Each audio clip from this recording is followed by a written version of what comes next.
Martin Stuchtey, thank you so much for agreeing to an interview for my book, A Restored Earth. You are a founding partner of SYSTEMIQ, amongst many things. Could you briefly describe SYSTEMIQ and what you do here? Yeah, well, first of all, thanks for being interested. The SYSTEMIQ is our attempt to create a new profession. We think that the world has come to an inflection point, that after 200 years of industrialization, we have to reinvent how we are creating value, how we are creating livelihoods, how we are generating the goods that we consume. And in order to do that, it's not about incremental improvement, it's about rethinking, redesigning systems. That's a pattern that we see everywhere. The old mobility system is not doesn't morph incrementally into a new one, it's a new one altogether. The new energy system is a new one altogether. And we also think new forms of production and consumption will be new systems altogether. Land use, agriculture, food, that will be new altogether. It's not a story of incremental change. How to trigger, catalyze, support these changes, and how to make those new systems investable requires a new skill set, a new sport, a new reconfiguration of capital and talent. And that's what we're trying to build inside SYSTEMIQ. In order to do that, you need to mix a couple of capabilities.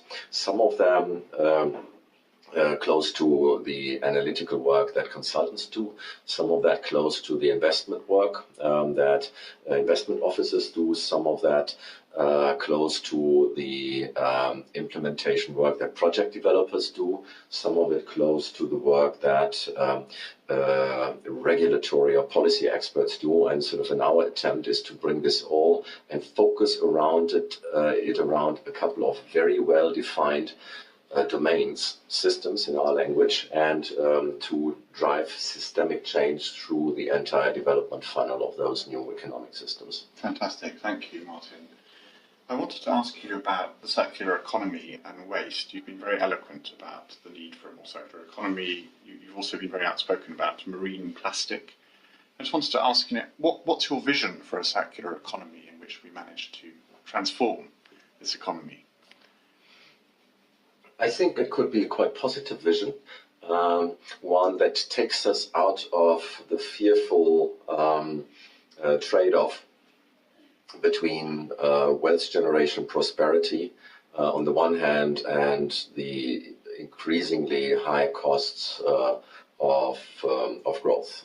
And simply because we found a way in which growth can happen in a way that's decoupled from resource use. I think this is absolutely thinkable. There's nothing looking at technology, looking at new business models, looking at smarter regulation that would make me think that we can't go very, very far in the way we are driving resource productivity and decouple ourselves from resource use by still having a prospering economy and delivering to all those promises, particularly of a rising middle class. So I think it's quite a positive vision, and I think that's why people respond to it so positively, because it simply sounds different from some of the sustainability lingua, which is about reduction, which is about abstention, which is about sharing the pie. And so I think this is a pro-growth, a pro-technology, a pro-equality, and a pro-planet strategy, if we get it right. And the reason to consider that a possible option has to do a lot with the technology, which for the first time would allow us to build those systems. 5 years ago, 10 years ago, much of this would have sounded utopian. I think for the first time, we can legitimately dream that dream. Wonderful. Thank you very much. There are a number of areas where I'd love to hear you describe, an example or a policy that inspires you. And the first one is plastic. You wrote this very eloquent letter to The Economist in response to their article in May about ocean plastic. What's your vision for a world in which we manage to organise the system around plastic better and reduce and take pressure off plastic in the ocean? It's a world where we do three things differently from today. First, we are deriving all our plastics from renewable inputs, and that could either be bio-based, but my preference would be former plastic waste. Secondly, it would be a world where we have systems which stop the leakage. Currently, 34% of all plastic packaging is leaking into ecosystems, and a big chunk of that is ending up in the ultimate planetary sink called the ocean. And then thirdly, where there are markets where all post-use material is taken back into use. So in the way we are used to it from other materials. So do we see any aluminium, or do we see any gold, any silver, but even do we see any paper, at least in the more developed economies, sort of going unused? No, we don't. And so why do we not build the same system for plastic? Again, something that's technologically absolutely doable. Sort of we need to make sure that we do it at scale and get it into the money, but the technology, there's no reason to believe that we are not able to develop plastic materials that are well suited for repurposing. There's no reason to believe that the recycling industry couldn't pick up, and there's no reason to believe that we can bring collection system fairly soundly funded in place that can actually close the loop. So all of that is doable, and we would still have all the benefits of plastic as a material, with its hygienic benefits, with health benefits, with all of that, but in a way that doesn't create the massive costs. Overall, if you really think about it, I think that plastic might be the killer application that finally gets us from linear to circular thinking. It's such a strong story. It's so graphic in the way in the way the current system is generating massive social, ecological, and economic costs. Everyone gets it. Yeah, so many people like the intellectual story around the circular economy, but then sort of it's very difficult to build energy momentum behind it. The plastic story might be the first time that we have a global reference case, a global narrative of how we need to move from linear to circular. So that's why plastic is important. It's important to get it right and to see this transformation over the next 10 years. If we don't get it right, we are not just failing in front of a new plastic economy. We might also be failing in front of a circular economy because we've lost our best case. Very, very powerful. And I think you and Ellen MacArthur have worked very closely together over the past 5 years to make this case. And you're gaining traction. I think I saw you were in Indonesia recently, where marine plastic is a major issue. Do you feel like we're winning or beginning to win? Yeah, I think we are. There is the momentum is massive. Everyone discusses it. Many CEOs returned from Davos this year saying, look, this is the second climate change to us for at least companies that are in the consumer goods sector, who are seeing that someone will write the rules to make sure that this amount of leakage is not happening anymore. And it's either them getting active now or someone else telling them they don't have to come back if they don't have a better answer of what to do with post-use waste. So it's huge. So it's really a very interesting case of how a license to operate of a whole large industry is at stake. Accordingly, there's a lot of industry action. There's also a lot of government action. Indonesia is a wonderful example. They really take it serious. They put 1 billion into it. They are driving this agenda all the way down from the top table. So I think the energy, the awareness is there. At the same time, the answers are not clear. We are in the headless chicken phase of this transformation. And you need to recognize that this is what system theorists call a vexing problem. It's not, even the energy transition looks fairly manageable in comparison to it, simply because in energy, everyone who's transitioning towards renewable energies automatically sort of takes some demand of the grid and therefore sort of brings the carbon bill down. And so you have additionality between all the decentralized decisions that are being taken in this space. Unfortunately, in plastic, that's not true.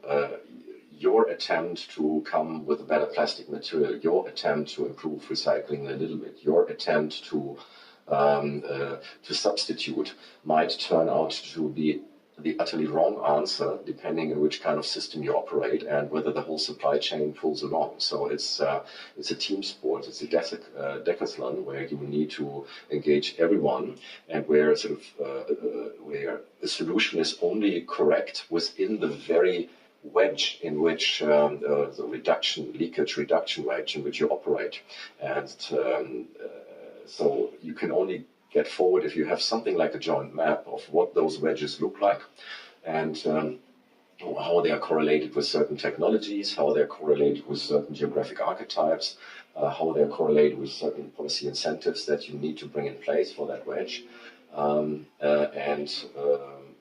how much investment or capital you actually want to make available for every one of those wedges. And so I think it's a typical systems challenge, which requires a different approach from one company moving, one technology attacker moving, one consultant coming to a smart conclusion. It's really about orchestrating a full change journey. And that is quintessentially the conclusion that Jeremy Oppenheim and I took after collected 45 years at McKinsey, which were wonderful years, but at the same time, years that also opened our eyes that in order to tackle the big systemic challenges, you need to have a slightly different setup, and you need to make the system the unit of change and not the company and not the sector and not the technology. And in order to do that, we created our own special vehicle called SYSTEMIQ. And ultimately, to what extent does this rely on government regulation and global governance? Can it be done in the absence of that? I mean, I think of China and India and some of the African countries where I understand so much of the plastic is flowing into the seas, and I wonder ultimately whether this is a challenge for governments and regulation, or is that too simplistic and statist? You always need both. If corporations act, it's much easier for government to bring policies in place. Once industry sees policies are being brought into place, it's much easier for them to act and to get going. So I think there's a flywheel between both. In Indonesia, Indonesia has an action plan to act on marine debris. And if you read through the plan, it's really good. It's a very good plan. Some things sort of you could discuss, but generally it's a very good plan. And they also have legislation in place, for example, extended producer responsibility, which sort of in a way would create incentives and resources for industry to close the loop. At the same time, it's not happening. Industry finds it, or government finds it very difficult to assert on these rules, simply because they can't point at a single working model in the country where this is where you can demonstrate that this is creating value for communities and industry at the same time. And that's sort of why you need to have someone we need to be able to demonstrate that it could work. We need to own the theory of the case. If we don't own the theory of the case, then everything else is not meaningful. And so I think there could be a world in where sort of industry together with communities is actually demonstrating that a system where you bring a packaging recovery organization into place that is actually collecting all the different income streams that come from the material, potentially come from energy, essentially come from the households where waste is being collected, but which also comes from industry payments, that everyone in the end will say we are so much better off having this closed loop local plastic economy.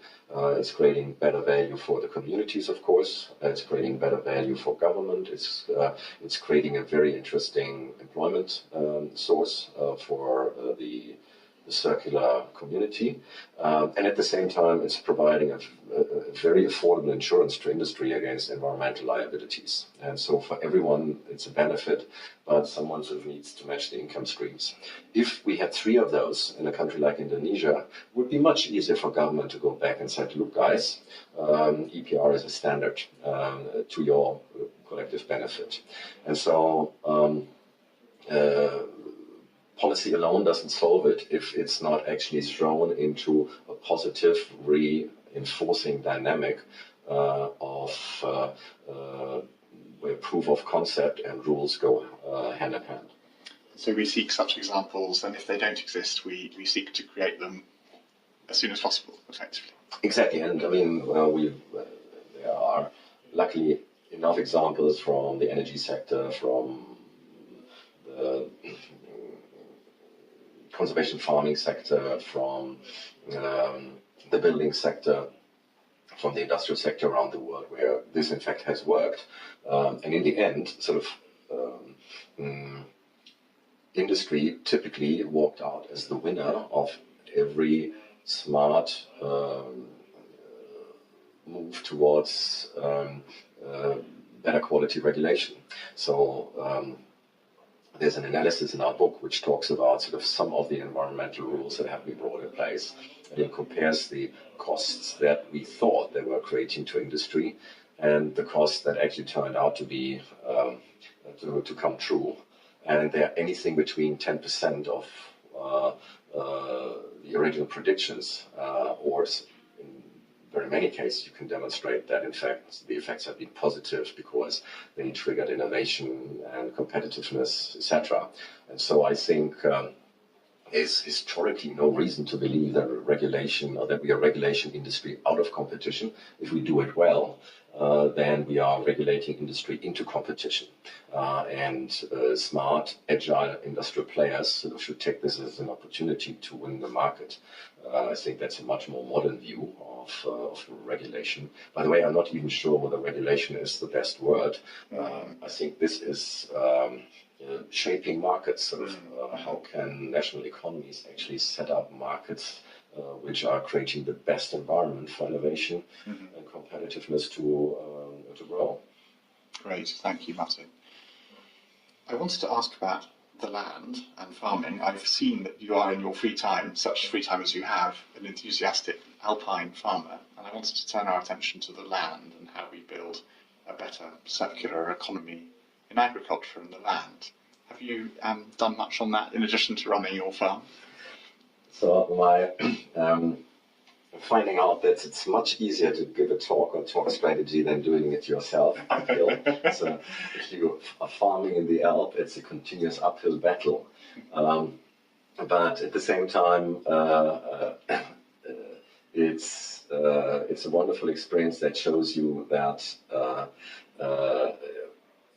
it provides. So thinking in circles actually provides a very nice framework of how to rediscover agriculture as a source of income, as a source of innovation, but also as a way to protect and improve the quality of land. I think my farm now is economically and ecologically in much better shape and is very strongly along both vectors than when I bought it some years ago. I think income is coming through now, and I think that biodiversity on the farm is has tripled at least simply by taking an entrepreneurial approach and thinking what is good for the land and what fits to what production philosophy am I taking into it. And so now we looking into fruit production, into fish production, into meat production. We are mixing that with guests who are coming there. We are doing management symposiums, and all the different pieces of the puzzle seem to be self-reinforcing rather than excluding. Overall, I think that the land use question is one of the biggest from the greenhouse gas perspective, from a food perspective, from a biodiversity perspective, from a geochemical perspective when it comes to nutrients. And I think in the same way we've seen a massive disruption of the information sector, we've seen a massive disruption of the energy sector, we will start to see a massive disruption of the mobility in the industry sector. I think we will also see a massive disruption of the conventional farming and food sector, which will be more about, which will probably run across similar lines, which is the death of scale, so that we are moving towards, on the production side, much more precision and much more diversity in the way we are optimizing every single square meter of land in a way that's much more resource productive and that requires less agricultural inputs. And at the same time, I think we will also be able to deliver agricultural goods to the demand of individual consumers and sort of disintermediate some of the current food industry to the extent that it's easier to connect between the consumer and the producer, which I think creates a line of accountability that is very important that it got entirely lost. In the wake of that, I think a couple of things will change. I think that more agricultural production will come out of peri-urban areas. I think that more nutrients will flow back into agricultural production, phosphorus, nitrate. I think that there will be a much stronger link into other material and energy streams. Water, for example, effluent, can play a major role in the way we are managing bionutrients and organics. All of the things that today sort of are being managed entirely separately. So, and I think that we will also massively have to rethink sort of where we are getting our proteins from in the future. There are plant-based ways, or there are ways that are not as high in the trophic pyramid and that require less livestock in order to fulfill the same demand. And that all of that, bionutrient recovery, peri-urban farming, new sources of proteins, can be sort of fantastic growth markets for pioneers that will be outgrowing GDP by 2x, 3x, and that are worth substantial investment. So again, we're coming back to a story where how can we save resources massively and at the same time grow, innovate, and be competitive. And I think we should all bet on the reinvention of the food sector. Fantastic. Thank you, Martin. I wanted to ask you a philosophical question, and then, if I may, just one or two more, and one on cities. But the one on the philosophy is, what really drives you as a person? I'm just interested to know what gives you hope, in light of all that you've seen. Are there any particular people or stories or examples or experiences that really fundamentally drive you?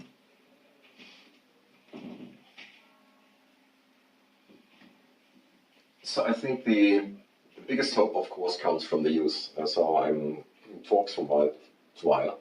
And what struck me is that the state of mind is so much more similar between the same generation across geographies than across generations within geographies. So there seems to be a secret conspiracy, a good conspiracy of the 20-year-old or even of the teenagers who seem to share the same worldview when it comes to questions of equality, when it comes to questions of how to deal with natural resources. So I think that can be a very strong movement that's hard to ignore. So that gives me a lot of hope.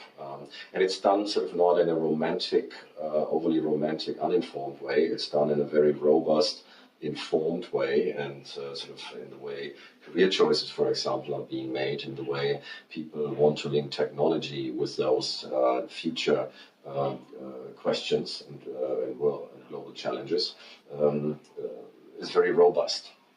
takes me to the second point. Technology, of course, should make us quite positive. I think for the first time we have the technologies available. Look at the smartphone, which allows us to share. Look at renewable energies, which are coming down in costs beyond expectation. Look at how the Internet of Things is able to give an identity to every product, component, material that we are using, and so that we can finally match information and materials, which allows us to keep the value high across many life cycles. All of that wasn't possible 5 to 10 years ago, so we are in a completely new game here. And now the question is how we're developing technology, what we're using it for. And I think this whole vision of a more circular regenerative economy could in fact provide a positive framework that allows us to take the right decisions. And everyone is yearning for a compass of how to deploy that technology in a way that is rehumanizing society and not dehumanizing it, that is decoupling us from resources and not driving us deeper into a hole of overexploitation. So I think that's the second one. I think the third one is that there seems to be some early, almost philosophical thinking around what kind of enlightenment do we actually need in order to live in a full world. I wish there was a much stronger discourse, a much stronger meeting of the minds that is actually addressing the question to what extent we need to rethink the way we behave as individuals and societies in the wake of a completely new set of premises that comes with the 21st century, that comes with 10 billion people, that comes with the fact that we don't live in an empty world anymore, but we live in a highly connected world, and that we live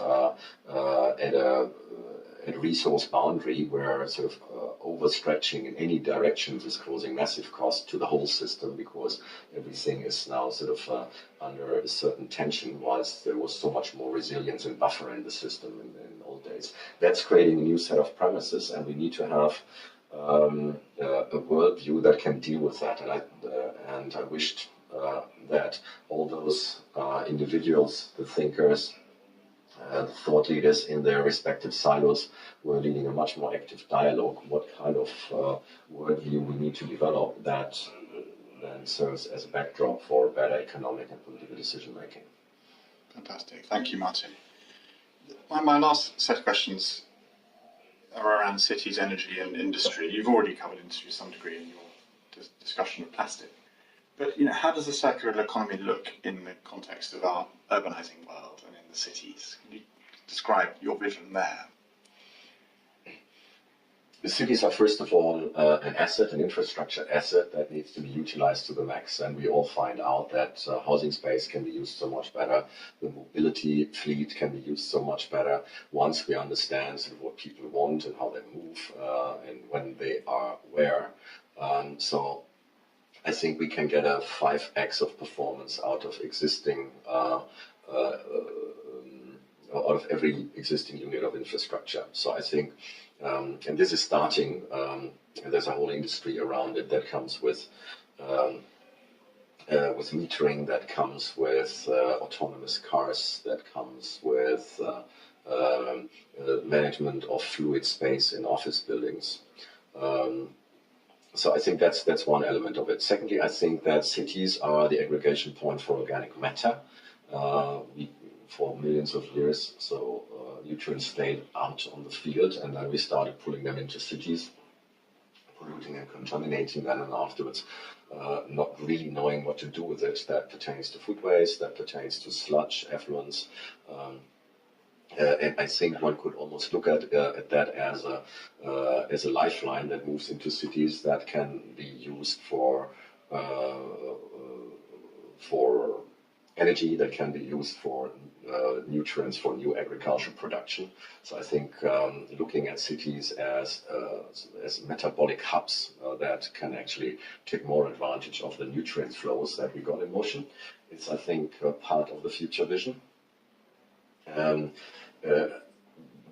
then I think that cities sort of can be much more integrated into the food supply chain.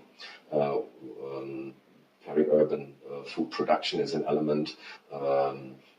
Production of new sources of food and proteins is something that increasingly can move into cities. So in a way, you could argue that there is also a way that cities sort of get much more integrated into the ecology of the periphery, so that you are moving away from the city versus periphery paradigm, but in fact, sort of you are starting to make cities an ecosystem, an ecological system in its own right. So I think that is something that would happen, and certainly I think also industrial production could come back and penetrate cities again if we start thinking around creators, if we start thinking around 3D printing, if we start thinking around distributed manufacturing. So where again, sort of the cities can be a source of value add that in the last industrial age sort of was sitting in the large factories. So, if all of that is true, then I think this would be a vision of a better city, of a more livable city, of a more productive city, and of one that is sort of much more embedded in its environments than it currently seems. Wonderful, thank you. Is there one example of all that you've described? I mean, you've worked with so many companies, governments, and others, but is there one emblematic story that kind of speaks to all of this in your mind that you'd be willing to just describe briefly? Or is that too simplistic given the scope of what we're discussing? I think overall we have to acknowledge that we have all the different elements of the story, the pieces of the puzzle, but we haven't set it together to the puzzle yet. And so when we describe cities, when we describe companies, when we describe sectors, when we describe countries, so every time I could point at some elements that are available out there in the toolbox, but I don't think that we can point at a circular company yet, at a circular industry yet, at a circular country yet. There are, of course, I mean, the ultimate example that you want to be using is always that sort of a well-managed farm. That's how that's sort of why I'm coming back to my own story.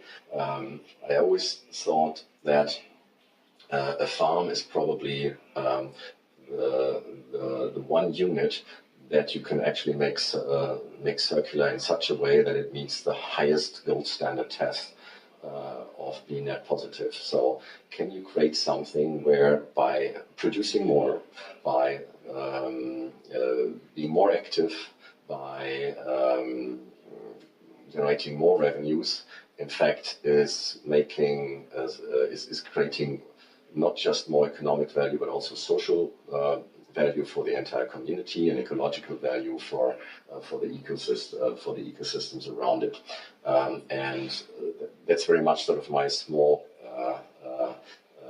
laboratory attempt that I do, sort of in order to inspire me that sort of any entity actually should and could live up to that same standard. Even on the farm, I'm not fully there yet, to be honest, but at least I have a line of sight, and I wished, and having a line of sight inspires. And if industrial economies had a line of sight, I think so much more would happen. Ultimately, it all comes back to the land, I hear you say, and that prompted me to think of Voltaire and the end of Candide, il faut cultiver notre jardin, and so on. My last question is around restoration. I mean, my working title for the book is A Restored Earth, 10 Paths to a Hopeful Future, and the restoration is in part about the soil, the lowest plateau and the Tigray region in Ethiopia, but it's also a sort of more philosophical point about restoring justice and equity and peace in the world. Does restoration chime with you, or is circular and regenerative perhaps the two words that more at the heart of your vision? I mean, restoration starts with the recognition that we got it wrong. We destroyed something. It's a very hopeful term, but of course it's one where at least some of us have to recognize first that something broke on the way. Not everyone would acknowledge that.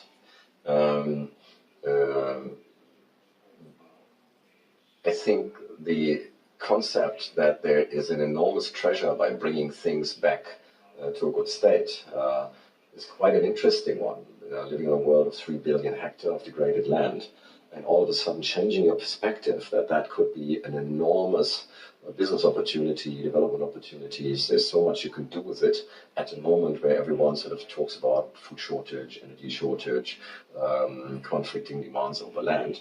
Then all of a sudden bringing 3 billion hectares to the table is a very interesting proposition and said, look guys, let's enter the restoration business. It might be one of the biggest ones. So I think that's quite an uplifting concept. At the same time, people will be asking, sort of, how do I have to manage that in order not to fall into the next trap?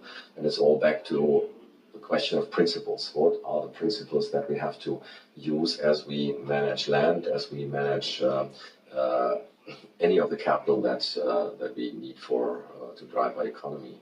And that takes me back to regenerative circular thinking. So I think that is providing a fairly robust set of principles that allow us to manage things in a way that they are developing or that they generate maximum economic but also social and ecological value. Thank you so much, Martin. I found this interview completely fascinating. I wish you every success with your work and the fulfillment of your vision. Thank you.